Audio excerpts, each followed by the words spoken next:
ನಮ್ಮ ನ್ಯೂಸ್ಗೆ ಸ್ವಾಗತ. ದ್ವಿಚಕ್ರ ವಾಹನಕ್ಕೆ ಕಾರು ಡಿಕ್ಕಿ ಸವಾರ ಸಾವು.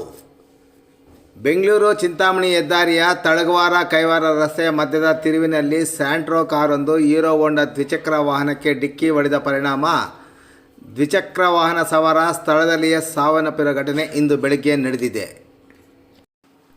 ಅಪಘಾತದಲ್ಲಿ ಸಾವನ್ನಪ್ಪಿರುವ ದ್ವಿಚಕ್ರ ವಾಹನ ಸವಾರನನ್ನು ಹೂವಿನ ವ್ಯಾಪಾರಿ, ತಾಲೂಕಿನ ಕೈವಾರ ಹೋಬಳಿ ತಳಗವಾರ ಒಡ್ಡಳ್ಳಿ ಗ್ರಾಮದ ನಾರಾಯಣ ರೆಡ್ಡಿ ಎಂದು ಗುರುತಿಸಲಾಗಿದೆ.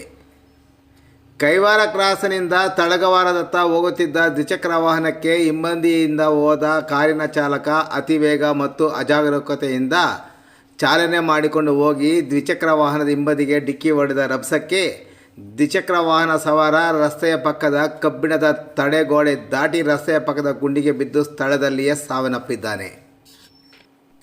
ಅಪಘಾತದಲ್ಲಿ ದ್ವಿಚಕ್ರ ವಾಹನ ಸಂಪೂರ್ಣ ಜಖಂಗೊಂಡಿರುವುದು ಮತ್ತು ಸವಾರ ಸ್ಥಳದಲ್ಲಿಯೇ ಮೃತಪಟ್ಟಿರುವುದನ್ನು ಕಂಡ ತಕ್ಷಣ ಅಪಘಾತ ಎಸಗಿದ ಸ್ಯಾಂಟ್ರೋ ಕಾರಿನ ಚಾಲಕ ಮತ್ತು ಅದರಲ್ಲಿದ್ದ ಮತ್ತೊಬ್ಬ ವ್ಯಕ್ತಿ ಅಪಘಾತ ಎಸಗಿದ ಕಾರನ್ನು ಸ್ಥಳದಲ್ಲೇ ಬಿಟ್ಟು ಅಲ್ಲಿಂದ ಪರಾರಿಯಾಗಿದ್ದಾರೆ. ವಿಷಯ ತಿಳಿದ ಕೂಡಲೇ ಕೈವಾರ ಹೊರಠಾಣೆ ಪೊಲೀಸರು ಮತ್ತು ಗ್ರಾಮಾಂತರ ಠಾಣೆಯ ಪೊಲೀಸರು ಸ್ಥಳಕ್ಕೆ ಭೇಟಿ ನೀಡಿ ಮೃತ ಶವವನ್ನು ಇಲ್ಲಿನ ಸಾರ್ವಜನಿಕ ಆಸ್ಪತ್ರೆಗೆ ರವಾನಿಸಿದ ನಂತರ ಅಪಘಾತಕ್ಕೆ ಈಡಾದ 2 ವಾಹನಗಳನ್ನು ವಶಕ್ಕೆ ಪಡೆದುಕೊಂಡು ಮೃತನ ಕುಟುಂಬದವರು ನೀಡಿದ ದೂರಿನ ಮೇಲೆ ಪ್ರಕರಣ ದಾಖಲು ಮಾಡಿಕೊಂಡು ಮುಂದಿನ ಕ್ರಮ ಕೈಗೊಂಡಿದ್ದಾರೆ.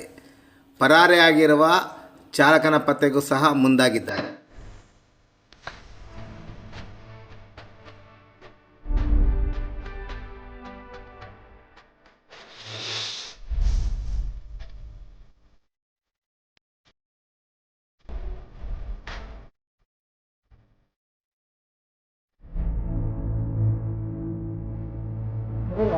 రమ్మని రాదానం